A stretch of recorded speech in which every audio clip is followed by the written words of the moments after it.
The city scheduled the celebration for 8 o'clock on a Saturday morning, figuring that nobody would be able to get out of bed at that hour, and those that could would be watching cartoons.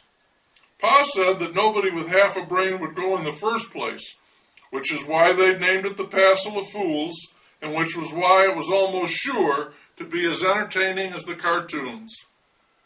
When we got there, Pa saw a friend of his who is a paramedic, which is sort of like a doctor, only he don't charge as much, and he helps people right away. His name was Clay. Clay told us we'd best keep our distance, that people might get to tossing more than words. We stayed across the street, and sure enough, as soon as them Klan fellas showed up in their sheets and pillowcases, other folks started booing and hooing and hollering and throwing stuff that looked like bricks and rocks and ball bearings the size of Mr. McGonagall's hailstones. Pa said the police called those things alley apples. He said they were kind of like a new seasonal treat, like gingerbread, caramel corn, and mincemeat pie.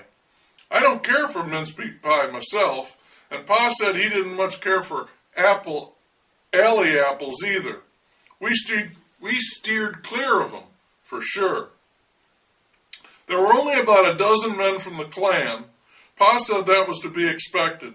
They always got a lot more notice than their actual membership by number. He compared it to the squeaky wheel, and when I didn't understand that, he said it was like when somebody broke wind at the supper table, just a tiny thing that had a great effect. The rest of the crowd was much bigger, maybe 2,000 people, and growing all the while. Quite a turnout, Pa said, considering that they could be home in bed watching their cartoons. When the Klan fellas put up their cross and gave it a big salute, everybody started shouting even louder. Pa said they usually burned the cross, set the whole blame thing on fire, but the city had told them not to burn anything on city property. The city tolerates fools, but they don't let them play with matches, Pa said. We still got that much protection. So instead of burning their cross, the Klan fellas hung twinkly lights on it, like it was a Christmas tree. It made for one pitiful tree, believe you me, but the Klan fellers seemed to like it a whole bunch, and they kept saluting it like crazy, and never mind all the people that was booing and bawling at them. "It's a cross of hate," some was yelling. "It's a cross of love," the Klan fellers shouted back. "Hate!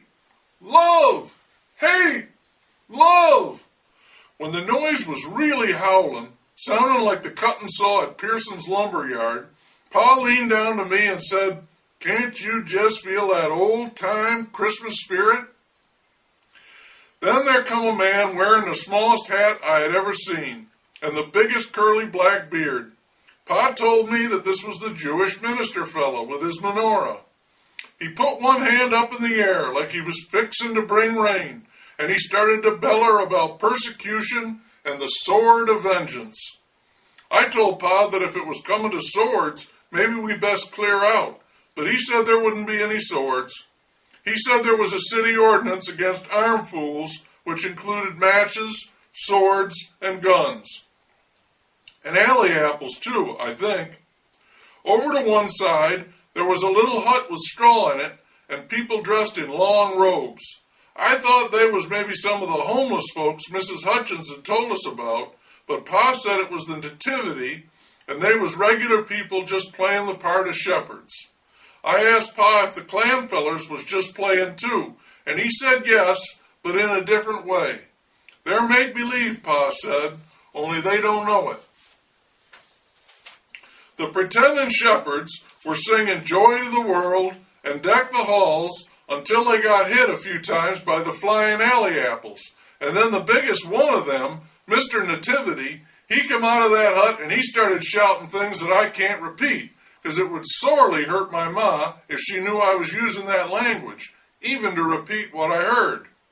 Best I leave 'em out, for ma's sake, but you should know that Mr. Nativity had a loud voice, and he was really scorching the air.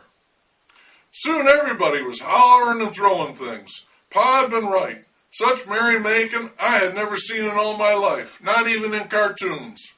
My eyes were opened. when it comes to whooping it up, fools just seem to have a natural advantage over the rest of us, kind of a head start. I asked Pa who all these other folks might be, as the place had become quite crowded, and he said they was all members of some official group or other, here to help celebrate the Passel of Fools. He pointed out some of them for me.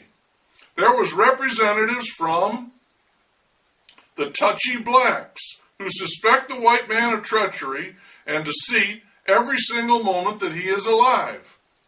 The militant Israeli Defense League against anything that might be remotely considered anti-Semitic. The big fat farmers who support the Klan by natural instinct. The Gay-Lesbian Alliance, who have no real business being here, but who feel victimized by everybody and like to be on hand whenever there's a protest over anything, just in case. The coalition of unreformed liberals and moderate rednecks. Cops on horseback who don't mind getting in their licks. The League of Women Voters. The Church of the United Brethren who still believe that things can somehow be resolved peacefully. The Midwestern Baptist Alliance for Progress. A host of average citizens with nothing better to do.